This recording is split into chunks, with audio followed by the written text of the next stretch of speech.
On sait que les patates qui sont laissées à l'air libre deviennent très vite vertes et sont dangereuses à manger. Quelquefois, ce sont des enfants qui donnent le signal. Tiens, Faboun, on a une grosse patate.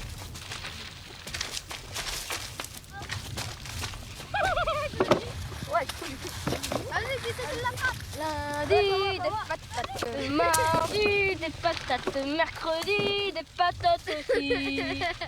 Jeudi, des patates. Vendredi, des patates. Samedi, des patates aussi. Dimanche, un gratin de pommes de terre.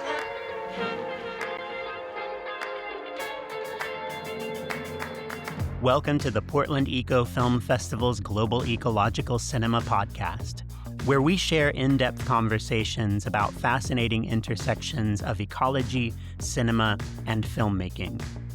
By embracing the root definition of ecology, we explore what it means for humanity to have, hold, and transmit knowledge of planet Earth as our shared home through the power of cinema from around the living world.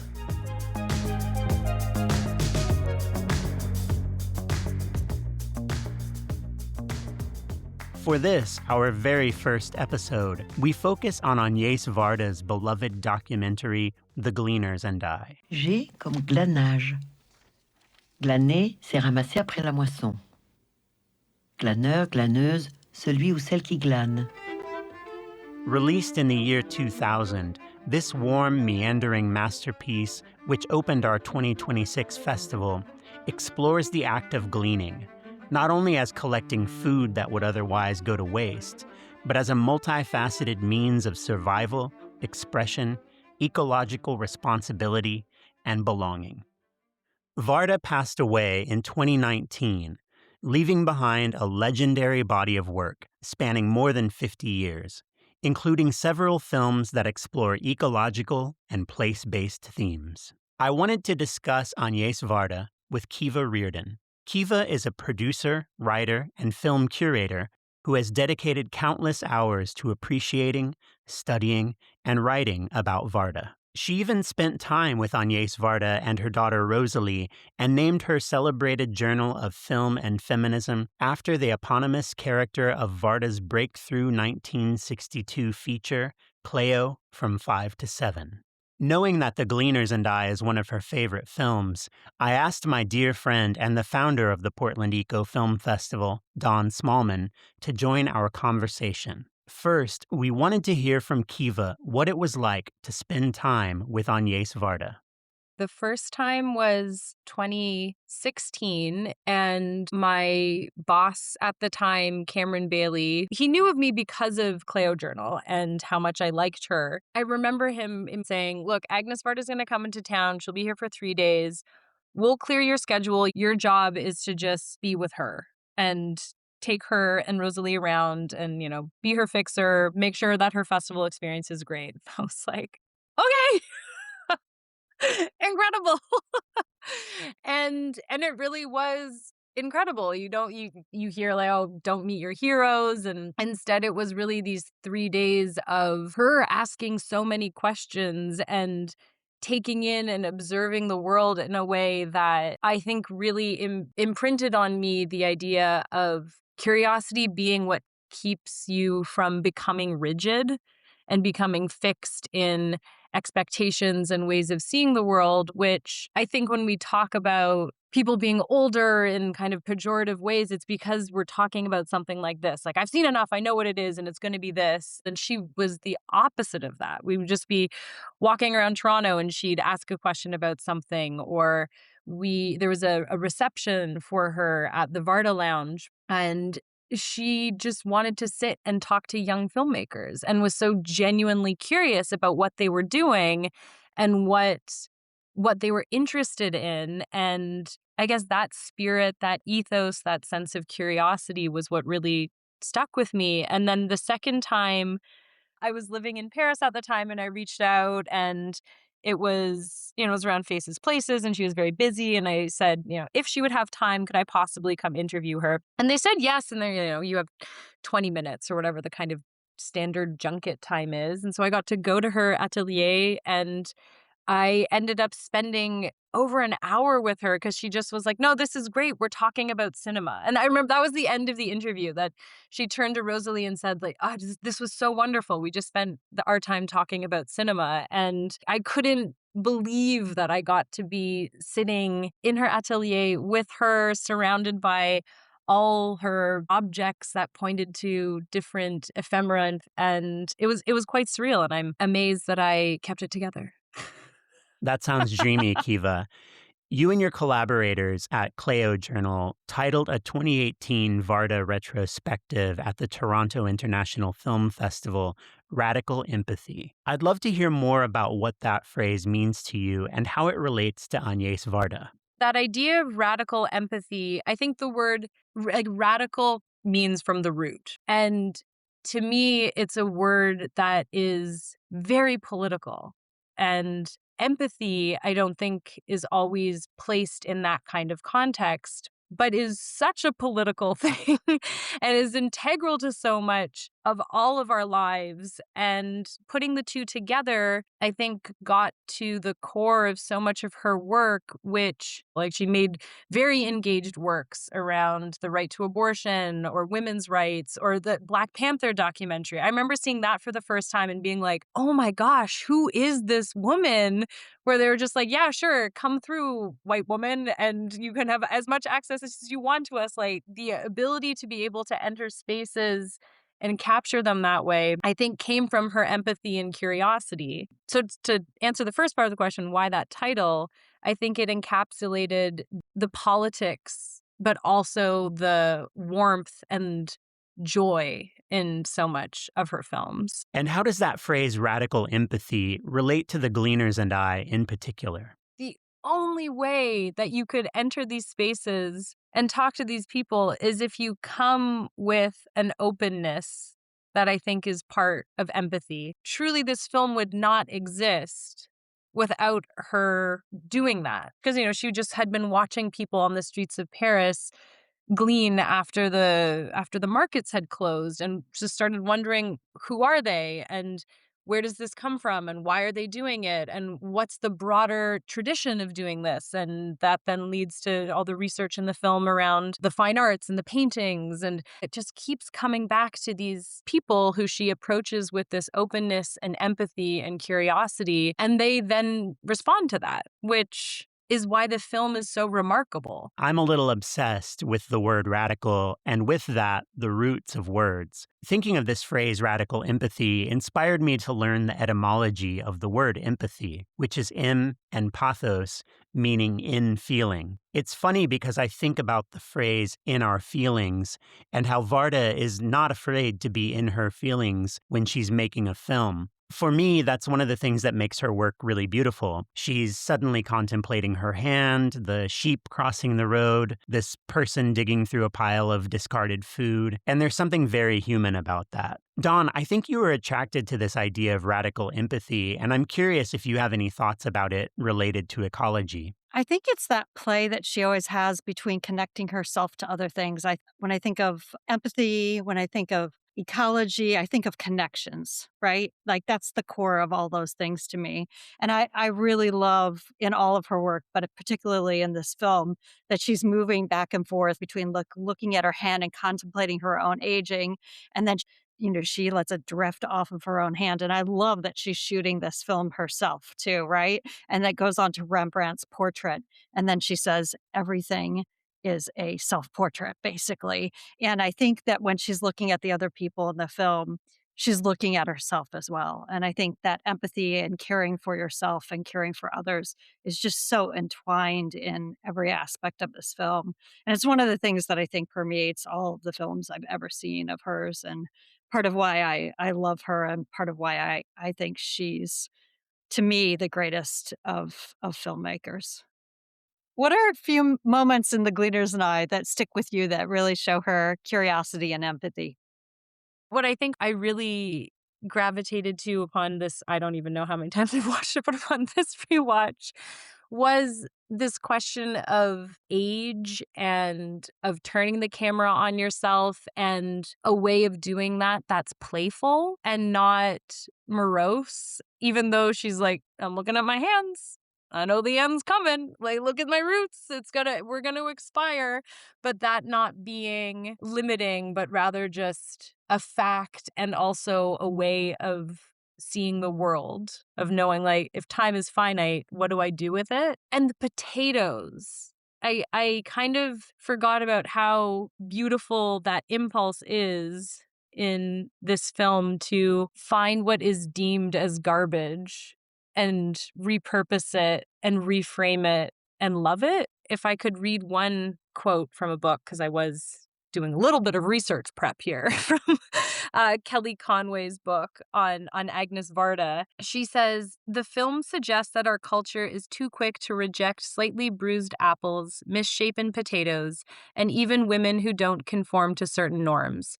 By foregrounding the wrinkling and aging, yet still curious and capable Varda, the film implicitly invites us to look again at what we tend to reject and reconsider its value. And I think that's why the potatoes took on a new meaning, because it was also the first time that I was watching it through a lens of ecology. You mentioned to me previously that while you were happy to talk with us, you don't consider yourself to be much of an expert in ecology.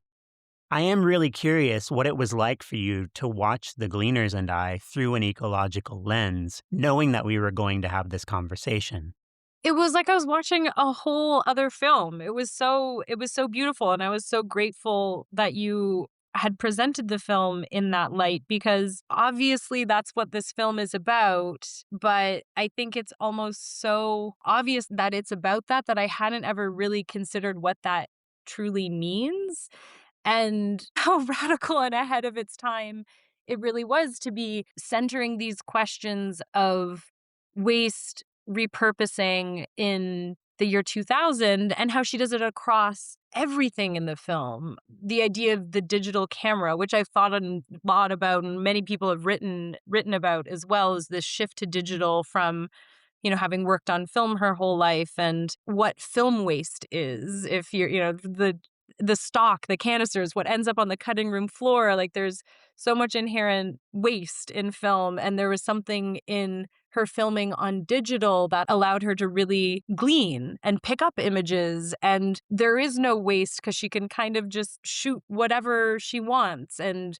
see what comes from that. And it felt like this film captured a really global sense of an ecosystem on the micro scale of how Ella is picking up parsley at the end and not wanting that to be wasted.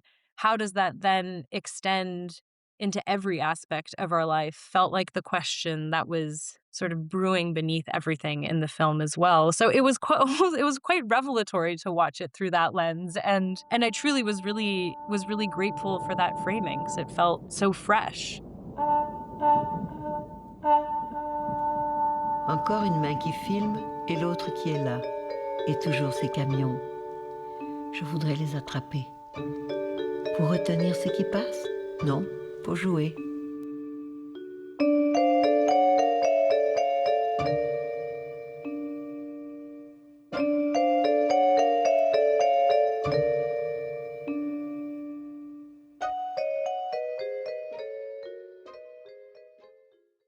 What sustenance do you think Varda was searching for herself while she was making this film?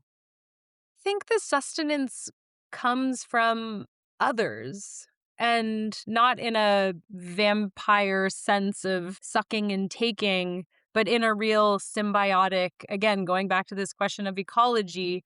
If we're all feeding from each other and one person suddenly, or one tranche of something is removed, the whole thing collapses. And the impulse in this film is quite literally to just go out on the street and film and meet and listen and observe. And I think the sustenance from that is, it's quite reassuring that the world keeps turning in spite of everything. And I think that's a real takeaway from this film too. I read that for a while, I think it was while she was pregnant, a doctor forced her to stay at home And so she made a film basically about her house and her neighbors, right? Like you cannot stop her level of curiosity from like large down to microscopic. It's inflatable and reducible to levels of infinity, I think, as a filmmaker.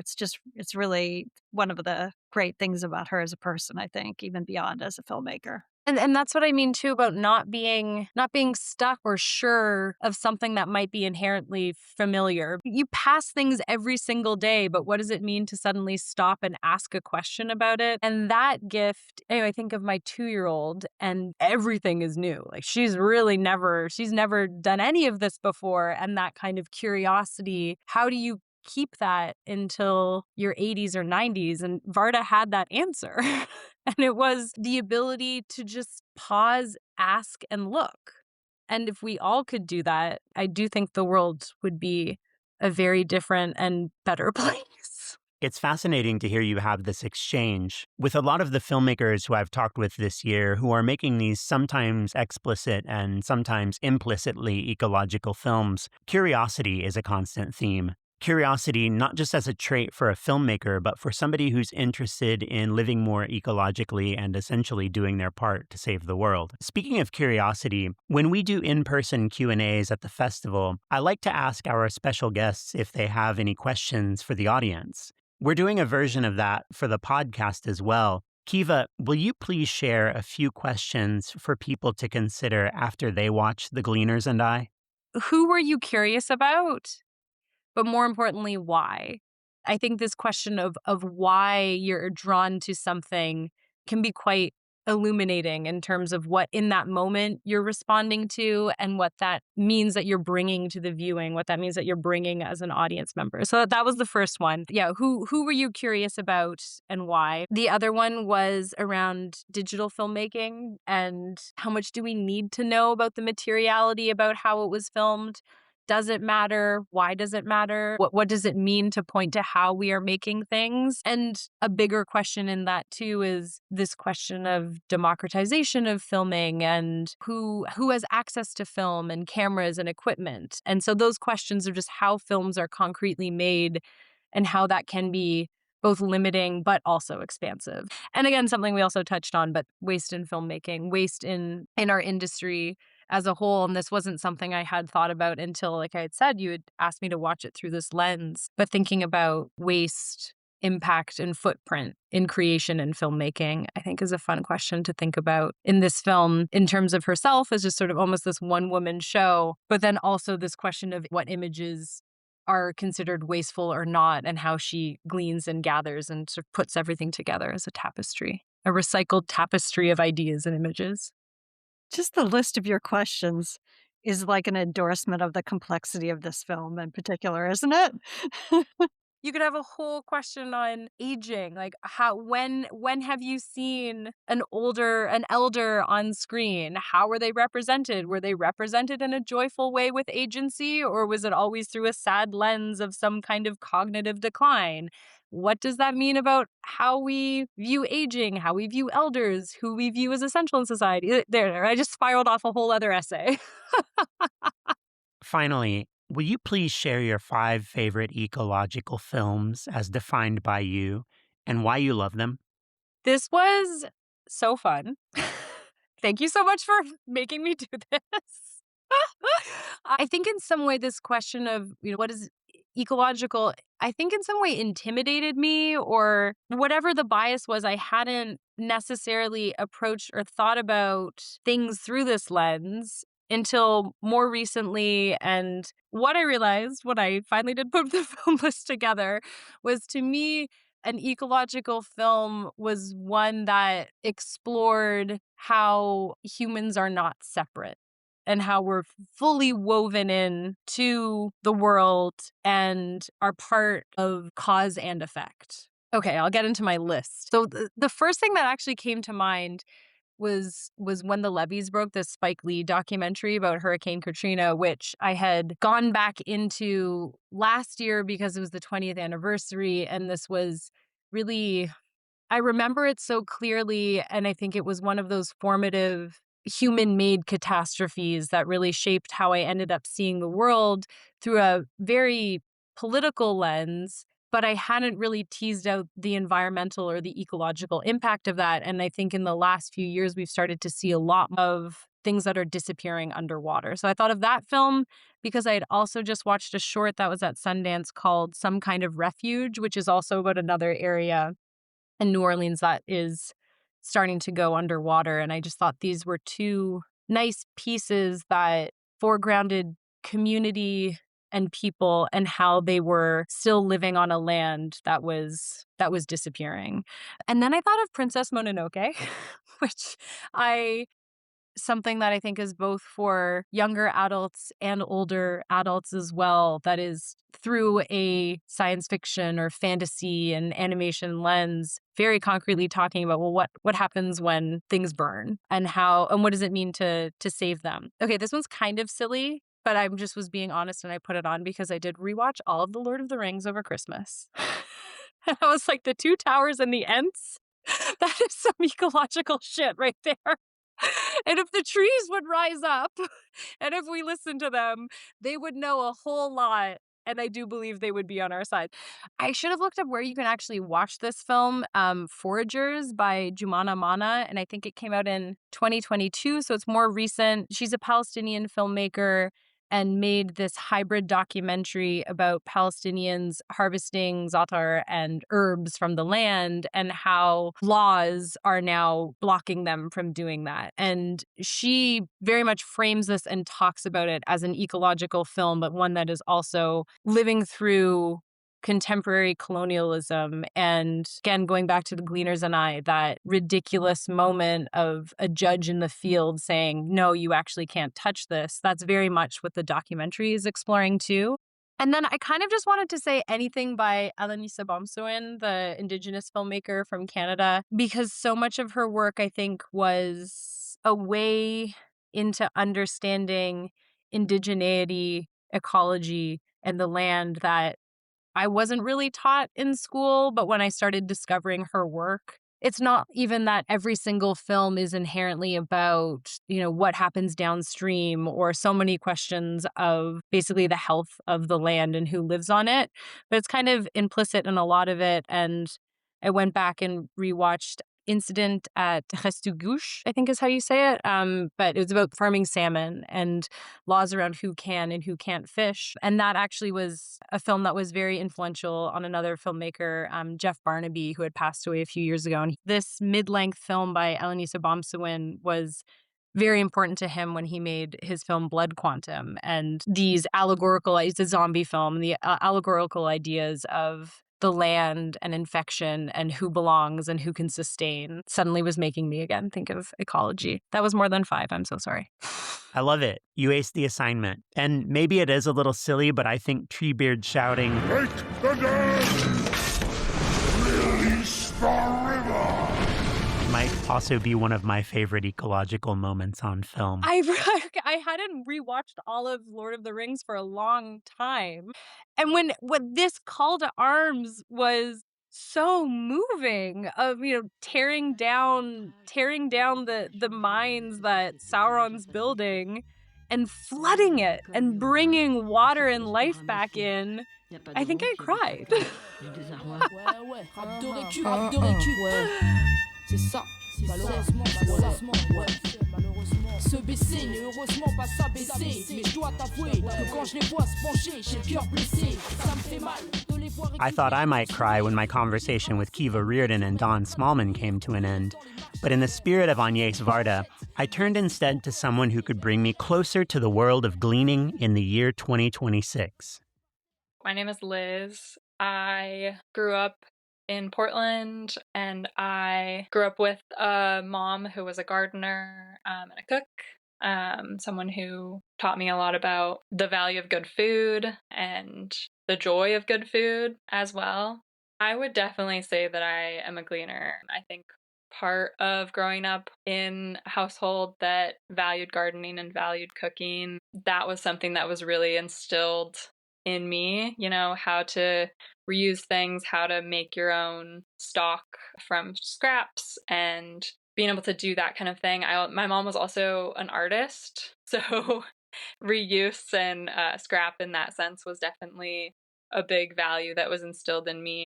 Yeah, I think there's a lot of life that can be left in things that often get discarded or seen as kind of finished. And I think that is really beautiful and exciting. It sounds like gleaning early on for you was a familial thing. Then you actually leaned into gleaning as a profession. How did that take shape? I studied anthropology and environmental policy originally, and I got really interested in community gardening and fruit tree gleaning. And then when I ended up back in Portland, I started working for a local nonprofit called Urban Gleaners, which does essentially a modern industrial scale version of gleaning, where we work with grocery stores, restaurants, and anywhere that has food service, really, that has surplus, and we will pick it up and redistribute it to folks that are food insecure. Amazing. In The Gleaners and I, Agnès Varda talks about how gleaning has become less of a communal activity and more of an individual activity. In your work, do you return some of that communal experience to the act of gleaning? It's actually something we talk about a lot at Urban Gleaners. So, for example, I run one of our weekly free food markets, and we have a ton of regulars. It's, typically 100 or so folks that come out each week to just a public park to get free groceries. And it absolutely has become a really meaningful community space. I have watched a lot of people form friendships. I know the names of folks' kids and their dogs. And it really is a super meaningful place of connection. And that is, I think, a really important thing that gets undervalued and under talked about often within the realm of food systems is the meaningfulness of having shared community spaces and spaces to gather. So it absolutely functions that way in our experience.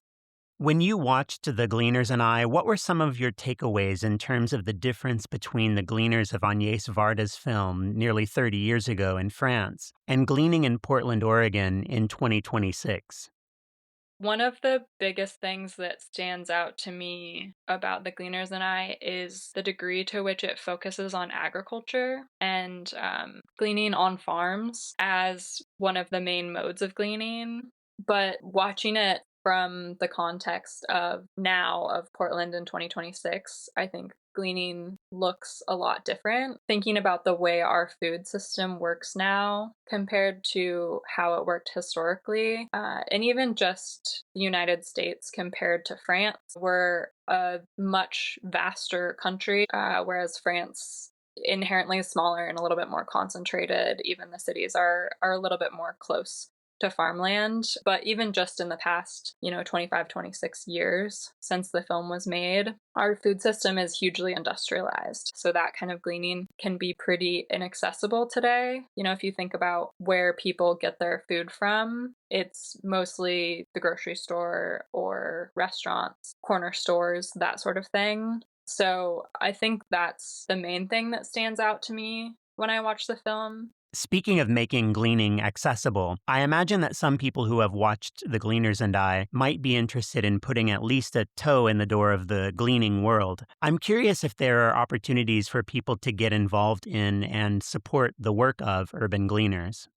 There are lots of ways to get involved, and we're happy to have anyone who wants to get involved in whatever capacity works well for them. We have a number of different volunteer opportunities. I imagine someone who's maybe just watched The Gleaners and I might be especially excited about the volunteer opportunities we have in the summer and fall during the growing season. We work with a lot of local farms, and we'll take volunteers out to harvest excess produce that they have on the farm and do pretty much essentially what you would see in the film. Anyone who has means, we're always happy to have financial donors, and that's a super important avenue for us. And then beyond that, anyone who wants to just learn more, follow us on Instagram, stay up to date on what we're doing, and just sing our praises out in the community. That's also a really meaningful way to support the organization and our work. Liz Marks, thanks for being here and for all the good you do in the world. Yeah, thanks so much for having me.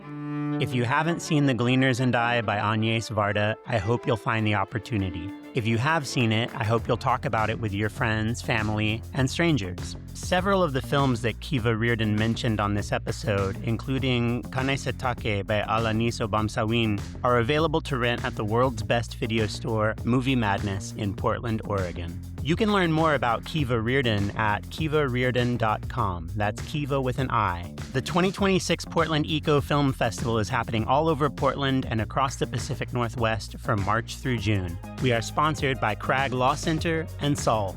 Our opening night screening of The Gleaners and I was sponsored by Lift Urban Portland, the Coalition to Advance Food Equity, and Urban Gleaners. We are a signature program of the Hollywood Theater, Portland, Oregon's premier modern historic movie palace. Learn more at portlandecofilmfest.org and hollywoodtheater.org. Our theme music is from the song Earth Worship by the amazing band Rubble Bucket.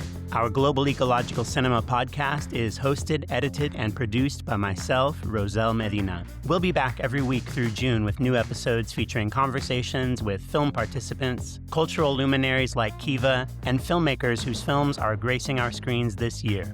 Thanks for listening, and for all the good you do in the world.